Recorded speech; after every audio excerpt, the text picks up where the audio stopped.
Hey guys, how's it going? Hope you're doing well. My name is Crown, and today I'm going to read you some very interesting stories that I hope that you're gonna love. And now, without further ado, let's go!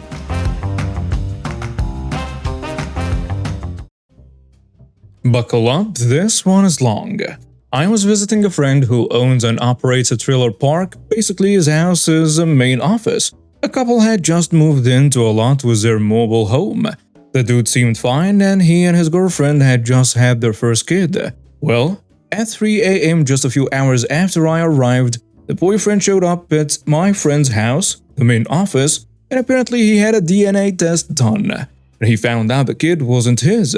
So while the girlfriend was still in the hospital, he started fooling around on her to get back at her. Well, earlier that day, she got released from the hospital, and he refused to go pick her up. So she walked from the hospital to the trailer park, easily 20 miles, and found him with this girl. She went crazy. She started trashing their tiny mobile home while he and his girl quickly opted for the door so that he could drive the mistress back to her place. When he got back, his soon-to-be ex-girlfriend locked him out of their mobile home. So at 3 a.m. he showed up at the front office to call the police. My buddy woke me up, filled me in on a situation, and I went out to his living room to keep the dude company. I explained that if the kid isn't his and he signed the birth certificate, he has 60 days to remove himself from the birth certificate, otherwise he will be on the hook for child support. I also explained that while calling the cops is a good idea, they likely won't be able to remove her from the mobile home since she had established residency. Well, the cops showed up, knocked on the door, and she answered. And the cops just did a welfare check on the kid. They left and he was allowed back into the mobile home by his soon-to-be ex. It would have been nice if that were the end. Nope, not even close. Not even 30 minutes after the cops left, the dude came back up to the main office and said he needed to call the cops again. She stole his car. From what he said, she even tried to run him over before she sped off into the night. Before the cops could get back to the park, she came back and she started doing donuts in my buddy's yard. She ran over his garden and just screwed up his yard in general. She finally stopped about a minute before the police arrived. The cops got out of their cruisers and arrested this chick on the spot. The charge? Misdemeanor malicious mischief. They charged her for ruining my buddy's garden. And that was it. A day passed, and the crazy lady got released on bond. She came back to their mobile home and got right back into it with her soon-to-be ex. During the fight, she started scratching at her throat until she had left a lasting mark. She called the cops, claimed he laid hands on her, and the cops came and arrested him for domestic violence. The cops took the kid and placed him in protective custody. As an aside, I know that she fabricated the "he beat me" story because she bragged about it after the cops left. She even went so far as to call the dude's parents and brag about getting their son locked up. Now my buddy is freaking out. He's got a crazy lady on his property, crazy lady has no income, and she just had their only source of income locked up and subsequently fired for being locked up. There is no way in hell they are going to pay rent anytime soon. He wants her gone, but legally, he has no recourse because they aren't past due on rent. Another day passed and homie was still locked up, and the crazy lady had started throwing all of their belongings into the yard of their lot and partially onto my buddy's property. My buddy told her she needed to clean up her yard by 6 p.m. or he would write up a violation. She ignored him. An hour or so after that, I was helping my buddy move some stacks of bricks in his backyard, which was right next to the lot her boyfriend had rented. And the entire time, she was just talking to herself. She wasn't talking to herself in a normal way. No, she was actually yelling random stuff like, "Minimum wage and they fired me, $10, 75 cents an hour and they fired me, $30K a year and they fired me. Jerks!" Or, "I just want to enjoy my life in peace, but they won't let me. I'll kill them." We decided it would be best not to acknowledge her at all. We stopped working and we went back inside for some lunch. Then we saw the smoke. This crazy witch was piling up her own stuff and lit the pile on fire on my buddy's property, not even on her own lot. My buddy called the cops, who arrived in record time along with the fire department. They arrived to find her with a lighter and a can of gasoline in her hands. She had the water running and she tried to go turn it off, but the cops stopped her. My buddy opted to turn the water off for her, so he went and turned the water off to her mobile home. She screamed her head off at my buddy for doing that, despite the cops telling him to go ahead and do it. The fire department put out the fire and the cops put handcuffs on her and stuffed her into their cruiser. I thought to myself, finally, this crazy witch is getting put away for arson. Nope, the fire marshal refused to come investigate, so it couldn't be classified as arson. The cops wrote her a citation and released her. My buddy told the cops he wanted to press charges for trespassing as she had started the fire on his property. The cops advised that they couldn't because they would need to show intent. She needed to know she was trespassing, in other words. Since there wasn't a clear marker indicating that she was, the cops couldn't arrest her for it. So my buddy told the cops where his property started and asked if the cop would explain that to her so that when she inevitably does trespass again, they will be able to arrest her. The cop agreed and he explained where her property ended and that she was under no circumstances to step foot on my buddy's land. As the cops were leaving, she looked at me and my buddy and said, "You're lucky I don't bash your heads in with my baseball bat," followed quickly by, "I'm going to blow your heads off, jerks." The cops had their windows rolled down, but they did nothing. They just left.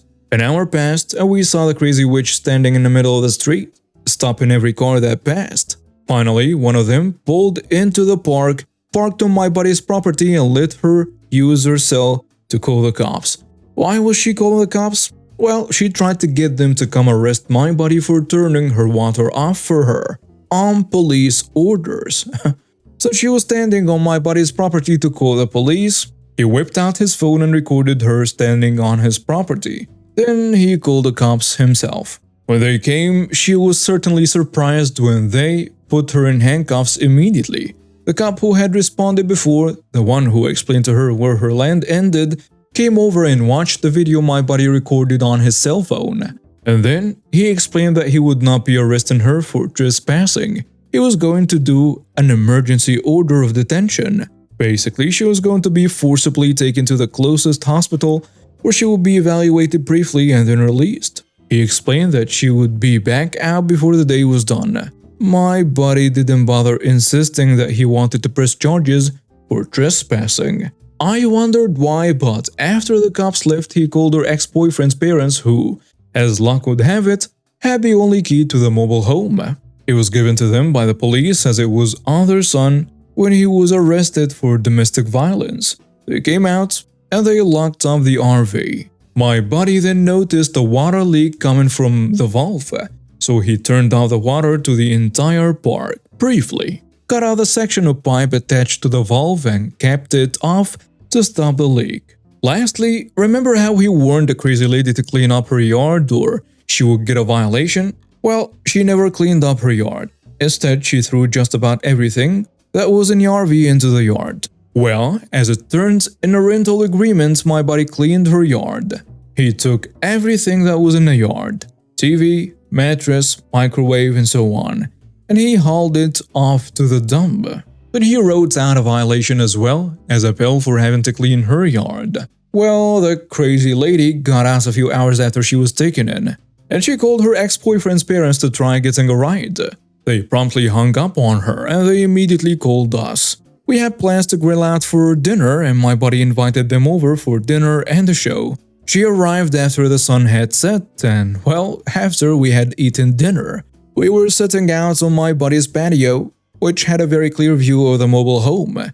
When the crazy lady saw us, she let us know how she really felt. She called us every name in the book. She hadn't gotten to the mobile home yet, and because it was dark, she couldn't even see that her yard had been cleaned. We sat there and took every name she could dish out, and we collectively laughed as we all knew what was about to happen. After she realized we were laughing at her, she hit us with a final, Screw you!" before storming off to the mobile home. As she got closer, she could see that her yard was barren. When she got to the door, she could see the notice attached. When she went to turn the door handle, it wouldn't budge. After a few moments of silence, it finally clicked in her head. She screamed out into the night, "You jerks!" She must have been thirsty after her long walk because she went to the water hose, only to find that it wasn't on. Then she went to turn on the water, only to find that it had been capped off, no valve in sight. My buddy yelled out to her, "Sorry, there was a water leak at the valve. It was a park property. So, I capped it off. I'll have it repaired within the next 2 weeks though." Coincidentally, 2 weeks was the earliest time he could start the eviction process. First, contest and explanation. I work as a surveyor. In this profession, you often have to divide land so that the owner can sell a part of it, or even delimit the entire perimeter or just a part of it. For example, when two neighbors are fighting about where each of their lands end, "Your fence is on my land, no, you're lying," that kind of stuff. Usually, we would do our own research beforehand, and often find some previously existing landmarks, property documents and stuff like that. Then get to the land on a day we appointed everyone concerned. Measure visible limits and landmarks, and if everything is clear enough, establish the limits for everyone with their accord, meaning that you have only one travel on the spot, and the rest is just drawing the plan on a computer and creating legal documents to sign by everyone quoted before. It works perfectly like 95% of the time, and the remaining 5% are either because we made a mistake and need to come back to change the limit with everyone's accord again, or because one of the neighbors doesn't agree with what we determined to be the limit. We want to go to court to have it settled by a judge. And this is between the two neighbors, and we have about nothing to do with it once they decided to go to that extent. Sometimes, though, the limit is not that easy to find, and we have to do it in 2 appointments. First, to measure the land and try to find elements that would help us, then the second to show everyone where the limit is based on our measures. So yeah, it works well, and it's fast enough so that we can pass from one case to the other without losing too much time. But here's the thing, with 2 appointments, clients have to pay more, of course. And our boss liked that. So one day, he decided that rather than doing everything at once when we could, we would systematically do it in 2 appointments. We tried telling him that it was a bad idea as we were already treating every case we had with just no delay. But he didn't listen and made us do it anyway. So we started doing as he said. Every case, even the easiest ones, were treated 2 times. The folders started to pile up on our desks because we had to go to each location a second time. But we also had to attend to the appointments of the new ones, which themselves had to be taken care of a second time, while others were coming and so on. Now, clients are calling angrier and angrier because they are waiting for our work to be done so that they can sell their lands. The boss came at us angry because he thought we were slacking off, but we just showed him the folders that we have to get treated twice. He tried to argue, claiming that we were just taking too much time, but we reminded him that he was warned this would happen. He got one really angry call from a notary last week who was about to lose a sale because we didn't work fast enough. At this point, we had months of delay. He then came to us asking to go back to the way we treated our case before, but I know one of my colleagues got really annoyed by his behavior and is actively looking for another job, while we are way behind in many cases. So, I was granted a legal name change a few months ago. Long, boring story as to why. Simply put, hated the unique spelling of my first name and wanted to ditch my surname. Didn't have much trouble updating my name in most places.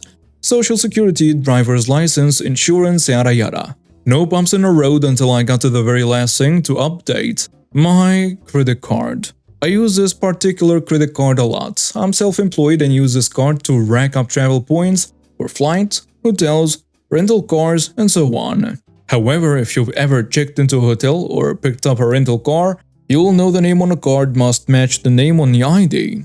So I called the credit card company, told that I have to fill out a certain document and mail that in, alongside a copy of the court document. Fair enough. 2 weeks go by, hear nothing. So I call again. They say they haven't received it. I am then informed they have a fax number that I can use to send in the documentation. So I fax in everything necessary using an app on my phone. Another 2 weeks go by. Still nothing. I called again. Same spiel on the other end of the phone. Please mail or fax. You get the deal. I once more did what they asked. Yet another week passes. I call again. Told the same script. I'm starting to get annoyed by this point. I have an upcoming trip planned and need the card to match my ID. So I asked to speak to a manager. They give me some bullcrap of a manager not being currently available. Anyways, I faxed in the document and court order once again. However, this time I decided I was just going to keep hitting send after the previous one had shown as delivered.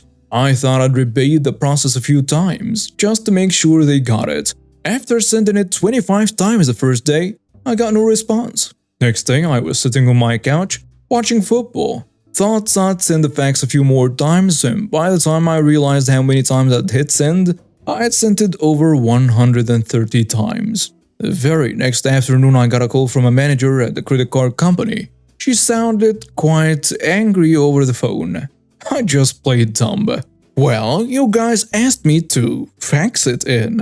I got my updated credit card in the mail 3 days later. I'd also like to mention how painfully easy dealing with Social Security and the DMV were in comparison. For whatever reason, the credit card companies would look at my updated driver's license, Social Security card and court order document, but still not be convinced my name had changed. I understand fraud happens, but come on. And now we have reached the end of today's stories. Thank you for watching and see you next time.